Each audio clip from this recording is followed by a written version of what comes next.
जय हिंद दोस्तों, मैं विश्वनाथ आप सभी का आपके अपने online YouTube channel target with Shivnath में स्वागत करता हूं। दोस्तों, इसके पहले हम लोग भारतीय भूगोल के अध्ययन के क्रम में भारतीय भूगोल की शुरुआत, भारतीय भूगोल के विस्तार और उनके नामकरण के अध्याय से किया गया था। उसी की क्लास को आज आगे बढ़ाते हुए हम लोग आज नेक्स्ट टॉपिक को डिस्कस करेंगे। दोस्तों, आज हमारा जो टॉपिक है वो भारत की भूगर्भिक संरचना, अर्थात आज हम लोग ये देखेंगे कि भारत की जो भूगर्भिक संरचना है वो किन किन चीजों से मिलकर बनी है और उनकी कुछ चट्टानी संरचना के बारे में हम लोग डिस्कस करेंगे। तो आइए देखते हैं मित्रों, हम लोग धीरे धीरे अपने क्लास को लेकर आगे चलते हैं। और आइए, एक टॉपिक है हमारा आज का कि भारत की भूगर्भिक संरचना। भारत की भूगर्भिक संरचना को हम 3 भागों में बांटकर पढ़ेंगे। भारत की भूगर्भिक संरचना को 3 भागों में बांटा जाता है। दक्षिण का प्रायद्वीपीय पठार, अर्थात जो हमारा हम लोगों ने इसके पहले वाले वीडियो में पढ़ा था कि भारत के मध्य से एक रेखा गुजरती है जिसे हम कर्क रेखा कहते हैं। कर्क रेखा जो गुजरात से असम का जो लास्ट बिंदु है किबिथ, और गुजरात का जो उत्तरी बिंदु है जिसे हम गौर माता कहते हैं, तो गौर माता से किबिथ तक, और ये जो हमारे भारत के बीचों बीच से गुजरने वाली जो रेखा है उसको हम कर्क रेखा कहते हैं। और कर्क रेखा के दक्षिण का भाग जो हम लोगों ने पढ़ा था, जो कर्क रेखा से दक्षिण का भाग है उसे हम गोंडवाना लैंड के नाम से भी जानते थे, और उत्तर के भाग को अंगारा लैंड के नाम से जानते थे। इसके बारे में हम विस्तृत चर्चा जब प्लेट टेक्टोनिक थियरी हम पढ़ेंगे तो उसके बारे में विस्तृत चर्चा की जाएगी। तो हमारे भारत का जो दक्षिणी भाग है अर्थात कर्क रेखा से नीचे वाला भाग वो गोंडवाना लैंड में आता है, गोंडवाना लैंड का ही भाग है। उसमें वो ज्यादातर आपके चट्टानी संरचना का भाग है। तो उसी चट्टानी संरचना को हम लोग आज इस मैप के माध्यम से डिस्कस करेंगे और भारत की भूगर्भिक संरचना को समझने का प्रयास करेंगे। भारत की भूगर्भिक संरचना 3 भागों में डिवाइड करके पढ़ेंगे। एक दक्षिण का प्रायद्वीपीय पठार, जो हमारा ये दक्षिण का कर्क रेखा से नीचे वाला भाग है, ये प्रायद्वीपीय भारत के नाम से जाना जाता है। उत्तर का विशाल मैदान, उत्तर का विशाल मैदान का मतलब है कि जो हमारे उत्तर भारत की जो ये मैदानी भाग है, अर्थात उत्तर भारत में जो गंगा नदी का जो क्षेत्र है, मैक्सिमम जो नदियों के अवशेष के माध्यम से इनका निर्माण हुआ है। ये मैदानी भाग का जो गंगा और यमुना नदियों का जो विस्तृत क्षेत्र है उसका अध्ययन हम उत्तर के मैदानी भाग के अंतर्गत करेंगे। और एक नेक्स्ट आपका आता है उत्तर का विशाल मैदान पर्वतमाला। उत्तर की जो विशेष पर्वतमाला है जो आपके ये क्षेत्र हिमालय पर्वतमाला के नाम से जानते हैं, हिमालय पर्वतमाला, हिमालय का पर्वतीय क्षेत्र, इसका अध्ययन हम लोग उत्तर के विशाल पर्वतमाला के अंतर्गत करेंगे नेक्स्ट चैप्टर में, जब हम लोग हिमालय के उत्थान और हिमालय की सभी श्रेणियों के बारे में डिस्कस करेंगे तो इसके बारे में जानेंगे। आज हम लोग विशेष रूप से अपने भारत के प्रायद्वीपीय भाग के बारे में पढ़ेंगे। तो भारत के प्रायद्वीपीय पठार, अर्थात भारत के प्रायद्वीपीय पठार एक पठारी संरचना है, एक चट्टानी संरचना है, जिसके आधार पर भारत की भूगर्भिक संरचना को समझने का प्रयास करेंगे। ये हमारे भारत के दक्षिण भाग में अनेक प्रकार की पठार और अनेक प्रकार के चट्टान पाई जाती हैं, जिसमें हम लोगों के अनेक विभिन्न प्रकार के खनिज पदार्थ और विभिन्न प्रकार के अन्य पदार्थ पाए जाते हैं, जिसका उल्लेख हम लोग यहाँ पे देखेंगे। तो देखते हैं दक्षिण भारत का प्रायद्वीपीय पठार। जो हमारा दक्षिण भारत है वो एक पठारी संरचना है और चट्टानी संरचना है, जो अनेक प्रकार की चट्टानों से मिलकर बना हुआ है, जिसका उल्लेख है। सबसे पहली चट्टान है आपकी आर्कियन क्रम की चट्टान। ये क्रम वाइज हम सभी चट्टानों को दर्शाए हैं। सबसे पहला है आपका आर्कियन क्रम, दूसरा है धारवाड़ क्रम, तीसरा है कुडप्पा क्रम, और चौथा आपका विंध्यन क्रम, पांचवा गोंडवाना क्रम, और छठा आपका दक्कन क्रम की चट्टानें। बहुत इंपॉर्टेंट टॉपिक है दोस्तों। यहाँ से पिछले सभी एग्जामों में क्वेश्चन कहीं ना कहीं इससे पूछे गए हैं। तो शॉर्ट में हम लोग समझने का प्रयास करेंगे। देखिए, सबसे पहली चट्टान है आपकी आर्कियन क्रम की चट्टान। आर्कियन क्रम की चट्टान जो हमारे सबसे पहली और सबसे प्राथमिक चट्टान कही जाती है, प्राथमिक और प्राचीन चट्टान है। सबसे पहला क्वेश्चन यहीं से क्रिएट होगा, 2-4 ऑप्शन दे दिए गए होंगे आपके, और उसमें से पूछा जाएगा कि कौन सी क्रम की चट्टान सबसे प्राचीन है। तो सबसे प्राचीन चट्टान आपकी आर्कियन क्रम चट्टान। आर्कियन क्रम की चट्टान को हम प्राथमिक चट्टान या प्राचीन चट्टान के नाम से भी जानते हैं। इसमें जीवाश्मों का अभाव पाया जाता है, अर्थात इसमें जीव जंतुओं का के अवशेष नहीं पाए जाते हैं, क्योंकि ये सबसे प्राचीन चट्टान है। और ये एक आग्नेय चट्टान का एग्जाम्पल है। आग्नेय चट्टान भी कह सकते हैं हम इसको, आग्नेय चट्टान से निर्मित है। हम लोग चट्टान की एक अलग से चैप्टर जब डिस्कस करेंगे तो उसमें चट्टानों के प्रकार के बारे में पढ़ेंगे। तो चट्टान में हमारे आग्नेय, अवसादी और रूपांतरित प्रकार की होती हैं, 3 प्रकार की होती हैं। उसी में से एक आग्नेय चट्टान है जिसका उदाहरण है आर्कियन क्रम की चट्टान।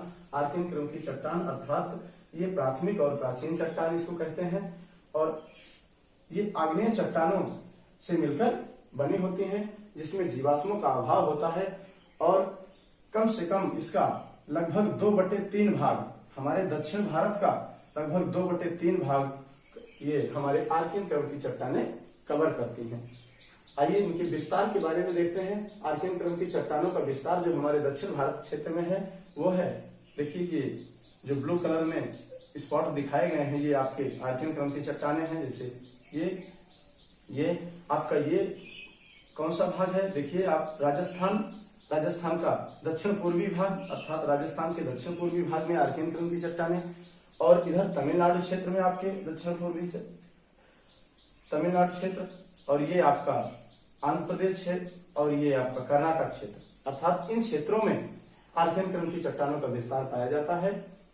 और इसमें आपके जो खनिज पदार्थ और कुछ पाए जाते हैं वो है आपके निस, ग्रेनाइट, लाइमस्टोन आदि प्रकार के खनिज पदार्थ आर्कियन क्रम की चट्टानों में पाए जाते हैं। तो इसकी मुख्य विशेषता यह है मित्रों, इतना याद रखने की जरूरत है कि आर्कियन क्रम की चट्टान प्राथमिक और प्राचीन चट्टान है, आग्नेय चट्टानों से मिलकर बनी होती हैं, जिसमें जीवाश्मों का अभाव पाया जाता है, और दक्षिण भारत का लगभग 2/3 भाग आर्कियन क्रम की चट्टानें कवर करती हैं। और इनका विस्तार आपका मैप से आप देखने का प्रयास करिए। दक्षिण पूर्वी राजस्थान, तमिलनाडु, आंध्र प्रदेश और कर्नाटक क्षेत्र में इनका विस्तार पाया जाता है। इस तरह हम लोग आर्कियन चट्टानों का की विशेषताएं देखें। अब नेक्स्ट है आपकी धारवाड़ क्रम। धारवाड़ क्रम की चट्टानों का जो निर्माण हुआ है वो इन्हीं आर्कियन क्रम की चट्टानों के अपर्दन और निक्षेपण के माध्यम से धारवाड़ क्रम की चट्टानों का निर्माण हुआ है। अर्थात कि जब किसी भी चट्टान का निर्माण पूर्ववर्ती चट्टान के अपर्दन और निक्षेपण के पश्चात होता है तो वो उसको हम उसमें एक लेयर बन जाती है, अर्थात परत जम जाती है, जिसके कारण हम लोग इस धारवाड़ क्रम की चट्टानों को परतदार चट्टान भी कह सकते हैं। परतदार चट्टान, ठीक, इसमें परत पाई जाती है। इन्हीं आर्कियन क्रम की चट्टानों के अवक्षेपण और निक्षेपण के अपर्दन और निक्षेपण के फलस्वरूप धारवाड़ क्रम की चट्टानों का निर्माण हुआ है। धारवाड़ क्रम की चट्टानों की एक मुख्य विशेषता ये है कि ये आर्थिक दृष्टि से बहुत महत्वपूर्ण होती हैं। ये कई बार क्वेश्चन पूछा गया है दोस्तों। धारवाड़ क्रम की चट्टानें आर्थिक दृष्टि से बहुत महत्वपूर्ण होती हैं। इसमें सर्वाधिक मात्रा में खनिज पदार्थ और आपके पाए जाते हैं, इसलिए ये आर्थिक दृष्टि से बहुत इंपॉर्टेंट होती हैं। और इसमें मूल्यवान खनिज पदार्थ पाए जाते हैं, जैसे लोहा, तांबा, सोना और मैग्नीज, टंगस्टन आदि प्रकार के खनिज पदार्थ इसमें पाए जाते हैं। इनका विस्तार देखते हैं धारवाड़ क्रम की चट्टानों का, तो ये मूलतः हमारे कर्नाटक क्षेत्र, कर्नाटक के 2 जिला धारवाड़ और शिमोगा के ऐसे डिस्ट्रिक्ट में ये मूलतः पाए जाते हैं, इसलिए हम इनको जो है इसी कर्नाटक के धारवाड़ जिले के नाम पे इनका नामकरण हुआ है, धारवाड़ चट्टान। ठीक, तो इनके बारे में हम लोग मूलतः ये देखेंगे कि धारवाड़ क्रम की चट्टानों का निर्माण आर्कियन क्रम की चट्टानों के अपर्दन और निक्षेपण के फलस्वरूप हुआ है। इसमें इसमें भी जीवाश्मों का अभाव पाया जाता है। ये एक परतदार चट्टान है और आर्थिक दृष्टि से बहुत ही महत्वपूर्ण है। और इनका नामकरण, चूंकि ये मैक्सिमम रूप से आपके कर्नाटक के धारवाड़ जिले में पाई जाती हैं, इसलिए इनका नामकरण धारवाड़, कर्नाटक के जिले के नाम पर धारवाड़ चट्टान के पड़ा। ठीक। और इसमें जो खनिज पदार्थ हैं वो बहुत ही बहुमूल्य प्रकार के हैं, जैसे लोहा, तांबा, सोना आदि खनिज पदार्थ इन चट्टानों में पाए जाते हैं। तो इसमें सबसे इंपॉर्टेंट क्वेश्चन यही बनता है कि आर्थिक दृष्टि से सबसे इंपॉर्टेंट चट्टान कौन सी है? आपकी धारवाड़ चट्टान। आइए नेक्स्ट पे देखते हैं कुडप्पा चट्टान। इन चट्टानों का जो विस्तार है, देखिए सभी चट्टानें अपने पूर्ववर्ती चट्टानों के अपरदन और निक्षेपण के फलस्वरूप निर्मित हुई हैं। ये एक कॉमन फैक्टर है सभी चट्टानों में मित्रों। तो सभी चट्टानें अर्थात ये कुडप्पा चट्टानों का निर्माण धारवाड़ क्रम की चट्टानों के बाद हुआ है और इन्हीं चट्टानों के अपरदन और निक्षेपण के फलस्वरूप इन अपनी नेक्स्ट चट्टानों का विस्तार हुआ है। अर्थात धारवाड़ के अपरदन निक्षेपण के बाद कुडप्पा के अपरदन और निक्षेपण के बाद विंध्यन क्रम की, विंध्यन के निक्षेपण और अपरदन के पश्चात गोंडवाना, ऐसे सभी चट्टानों का निर्माण हुआ है और क्रम वाइज सारी चट्टानें हैं। तो आइए हम लोग कुडप्पा पे डिस्कस करते हैं। कुडप्पा चट्टानें जो कृष्णा घाटी क्षेत्र में अर्धचंद्राकार रूप में विस्तृत हुई हैं। कृष्णा घाटी अर्थात जो हमारे कृष्णा नदी का जो क्षेत्र है, ये कर्नाटक आंध्र प्रदेश का क्षेत्र, ये जो अर्धचंद्राकार दिख रही है आपको, ये कुडप्पा क्रम की चट्टानें मूलतः पाई जाती हैं। जो आंध्र प्रदेश का एक जिला है आपका कुडप्पा, आंध्र प्रदेश का एक जिला है जहां पे मैक्सिमम ये चट्टानें पाई जाती हैं, जिसका नाम है कुडप्पा। उसी के नाम पे, उसी आंध्र प्रदेश के जिले के नाम पे इस चट्टान का नामकरण हुआ है, जिसे हम कुडप्पा क्रम की चट्टानें कहते हैं। कृष्णा घाटी क्षेत्र में ये अर्धचंद्राकार क्षेत्र में विस्तृत हुई हैं और इनका विस्तार मूलतः आपके आंध्र प्रदेश क्षेत्र में कुडप्पा जिले के आसपास के क्षेत्रों में इनका विस्तार मैक्सिमम मिलता है। और इनमें तांबा, लोहा, चूना पत्थर, बालू पत्थर, बलुआ पत्थर आदि प्रकार के खनिज पदार्थ और ये सारी चीजें पाई जाती हैं। ठीक। अब आते हैं हम लोग मित्रों नेक्स्ट पे आपके विंध्यन क्रम की चट्टानें। विंध्यन क्रम जैसे कि नाम से स्पष्ट है, विंध्याचल क्षेत्र में विंध्याचल की जो श्रेणियां हैं वो विंध्यन क्रम की चट्टानों के ही उदाहरण हैं। विंध्यन चट्टानें जो हमारे विंध्याचल अर्थात ये इधर आपकी नर्मदा, ताप्ती आदि नदियों का प्रवाह है, तो इन्हीं नदियों के क्षेत्र में आपकी विंध्यन क्रम की चट्टानों का पाई जाती हैं। ये जो आपके रेड कलर में हम दिखाए हैं वो आपकी विंध्यन क्रम की चट्टानें हैं। इनका निर्माण जैसा कि लिखा गया है कि जल निक्षेप से निर्मित हुई हैं। अर्थात जल निक्षेप का मतलब है कि इन क्षेत्रों में देख रहे हैं कि कई नदियों का विस्तार है, नर्मदा है, माही है, ताप्ती है, अन्य नदियां जो कि आपकी ये नदियां इधर आपके अरब सागर में आके गिरती हैं। इन्हीं नदियों के अवक्षेप और निक्षेप जब वो लाके एकत्रित करती हैं तो इन चट्टानों का निर्माण होता है। अर्थात ये भी हम कह सकते हैं कि ये भी एक क्या है, परतदार चट्टान है। विंध्यन क्रम की चट्टानें भी एक परतदार चट्टान है। ये जल के निक्षेप के लाके, जल की जब निक्षेप लाके इकट्ठा कर देती हैं नदियां, तब इन चट्टानों का निर्माण हुआ है। इनमें मुख्यतः बलुआ पत्थर, क्योंकि बलुआ प्रदेश ही है इधर, तो इधर बलुआ पत्थर आदि प्रकार के खनिज पदार्थ पाए जाते हैं। ये हो गई आपकी विंध्यन क्रम की चट्टानें जो हमारे विंध्याचल क्षेत्र में पाई जाती हैं। और इसमें एक मुख्य भाग ये है कि आपके मध्य प्रदेश में इनका विस्तार देखिए। आप इधर गुजरात के कुछ क्षेत्र, राजस्थान के कुछ क्षेत्र और इधर मध्य प्रदेश में मैक्सिमम आपके मध्य प्रदेश क्षेत्र टच करता है। तो मध्य प्रदेश में एक स्थान है पन्ना। इन्हीं चट्टान में पन्ना की खान पाई जाती है जहां पे हीरे का उत्पादन होता है। ये इंपॉर्टेंट फैक्टर है मित्रों। और एक हीरे की खान कहाँ पाई जाती है, आपके आंध्र प्रदेश के गोलकुंडा की खान जो प्रसिद्ध है, जहां पे हीरे का उत्पादन होता है। तो ये आपके, इसका मतलब है कि ये विंध्यन क्रम की चट्टानों का विस्तार मैक्सिमम आपके इन क्षेत्रों में अर्थात मध्य प्रदेश और राजस्थान, और इधर आपके आंध्र प्रदेश में भी एक स्थान है गोलकुंडा, जहाँ पे हीरे का उत्पादन किया जाता है, अर्थात इनका विस्तार आंध्र प्रदेश के कुछ क्षेत्रों में भी पाया जाता है। ये विंध्यन क्रम की चट्टानों का उल्लेख हो गया। अब आते हैं हम लोग गोंडवाना क्रम की चट्टान। इन्हीं विंध्यन क्रम की चट्टानों के निक्षेपण और अपर्दन के पश्चात इन चट्टानों का निर्माण हुआ है और ये मुख्यतः भारत की सक्रिय घाटियों में अर्थात नदी घाटियों में पाए जाते हैं, जैसे हमारी दामोदर नदी घाटी, महानदी और गोदावरी नदी घाटी में इन अर्थात गोंडवाना चट्टानों का विस्तार पाया जाता है मैक्सिमम रूप से। तो दामोदर नदी घाटी में एक स्थान है झरिया, महानदी में एक स्थान है आपका तलचर क्षेत्र, गोदावरी नदी घाटी में इधर आपका एक स्थान है सिंगरैनी। इन तीनों क्षेत्रों में कोयले का विशाल उत्पादन संभव होता है, अर्थात कि हम ये समझ सकते हैं कि गोंडवाना चट्टान में मैक्सिमम रूप से अर्थात भारत का 98% कोयला जो हमारे गोंडवाना लैंड की चट्टानों से प्राप्त होता है, अर्थात कि हम ये समझ सकते हैं कि कोयले का उत्पादन सर्वाधिक किन चट्टानों से में पाया जाता है, गोंडवाना लैंड की।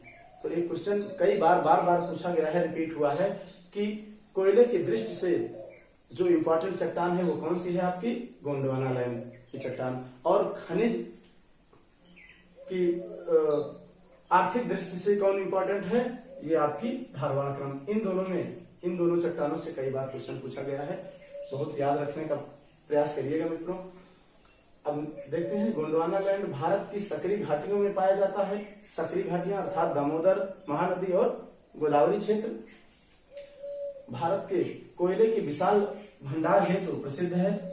जैसा कि हम लोग देखे कि भारत का 98% कोयला इन्हीं सक्रिय घाटियों से अर्थात दामोदर में झरिया, महानदी, तलचर जो उड़ीसा का क्षेत्र है, उड़ीसा में तलचर, पश्चिम बंगाल में झरिया और ये कर्नाटक में आपके उड़ीसा के सिंगरैली क्षेत्र में आपके ये कोयले का उत्पादन होता है, जो भारत में 98% कोयले का उत्पादन। जैसा कि कोयला हम लोग जानते हैं कई प्रकार का होता है, जो कि लेकिन हमारे भारत में बिटुमिनस प्रकार का कोयला मैक्सिमम पाया जाता है। बिटुमिनस प्रकार का कोयला मैक्सिमम उत्पादन होता है।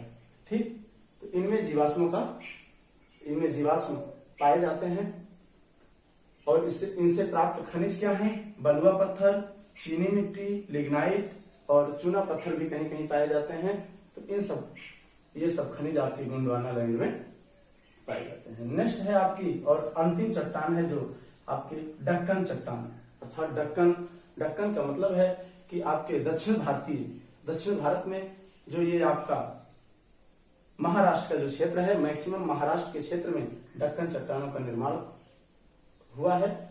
ये चट्टानें ज्वालामुखी उद्गार से बेसाल्ट लावा के जमाव से हुई हैं। ज्वालामुखी के उद्गार से विभिन्न प्रकार की चट्टानों का निर्माण हुआ है, जिसके बारे में हम लोग जब ज्वालामुखी चैप्टर को डिस्कस करेंगे तो उसमें हम लोग विस्तार से पढ़ेंगे कि ज्वालामुखी की उद्गार की क्रिया से विभिन्न प्रकार की किस प्रकार की चट्टानों का निर्माण हुआ है।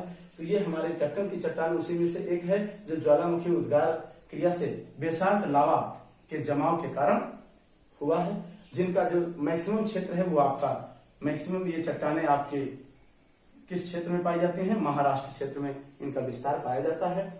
और ये इनसे हमें भवन निर्माण हेतु पत्थर और कपास उत्पादन हेतु भूमि का निर्माण इन्हीं चट्टानों से हुआ है, अर्थात कि जब बेसाल्ट लावा का जब यहाँ पे जमाव होता है तो काली मिट्टी का निर्माण होता है, अर्थात काली मिट्टी की जो परत होती है वो जम जाती है। तो वहां पे आपके कपास उत्पादन अर्थात कपास की खेती के लिए जो सुटेबल मानी जाती है काली मिट्टी, इसलिए यहाँ पे कपास उत्पादन अत्यधिक होता है। तो इस तरह हम लोगों ने दक्कन की चट्टानों को देखा। इस तरह हम सभी अपने भारत के दक्षिण भारतीय पठार की विशेषताओं और उनमें निर्मित चट्टानों और उनके विस्तार को इस मैप के माध्यम से समझने का प्रयास किए दोस्तों। मुझे पूरी उम्मीद है कि ये वीडियो आपको अच्छी तरह समझ में आई होगी। इसमें से कुछ इंपॉर्टेंट बिंदु हैं जिस पे आप हमेशा ध्यान रखिएगा। जैसे आपकी धारवाड़ चट्टान और गोंडवाना चट्टान, इनसे क्वेश्चन बार बार पूछे गए हैं। खनिज भंडार के दृष्टिकोण से जो महत्वपूर्ण है वो धारवाड़ क्रम की, अगर कोयले की महत्वपूर्ण चट्टान है तो वो गोंडवाना क्रम की चट्टान है, जिनका विस्तार हम इसमें मैप के माध्यम से देखे हैं। और इतना मैं कहूंगा दोस्तों कि मैप आप बिल्कुल रेगुलर तरीके से बनाते रहिए, ड्रा करते रहिए और उसको देखते रहिए। मैप की एक बुक ले लीजिए, उससे आप बगैर मैप के डिस्कशन से और बिना मैप के अध्ययन से आप ज्योग्राफी पढ़ने में आनंद नहीं आता। तो इतना मैं कहूंगा कि मैप को आप रेगुलर बनाने का प्रयास करिए और मैप के माध्यम से इन सभी क्षेत्रों का आप उल्लेख करिए उसमें, और इसको देखिए कि ये सभी क्षेत्र किस प्रदेश में पाए जाते हैं। इनका विस्तृत वर्णन अच्छे से आप पढ़ने का प्रयास करिए। इसी के साथ इस क्लास का आज यहीं पे समापन करते हैं। इसके बाद हम लोग नेक्स्ट क्लास का डिस्कशन करेंगे उत्तर का विशाल पर्वतमाला, अर्थात उत्तर का जो हमारा पर्वतीय क्षेत्र है उस पर डिस्कस करेंगे। फिर उसके बाद उत्तर का विशाल मैदानी क्षेत्र की डिस्कस करेंगे। इसके अंतर्गत हम लोग हिमालय पर्वत की श्रेणियां, उनका विस्तार और उनका उत्थान कैसे हुआ है, इन सब चीजों को देखेंगे। और मैदानी भाग के अंतर्गत हम लोग अपने पूरे नदी तंत्र को पढ़ेंगे। गंगा नदी तंत्र, जो हमारा गंगा नदी तंत्र है, उन्हीं के माध्यम से हमारे उत्तर भारत के विशाल मैदान का निर्माण हुआ है। तो इन सब चीजों को हम नेक्स्ट क्लास में देखेंगे। तब तक के लिए यहीं पे इस क्लास को समाप्त करते हैं। धन्यवाद।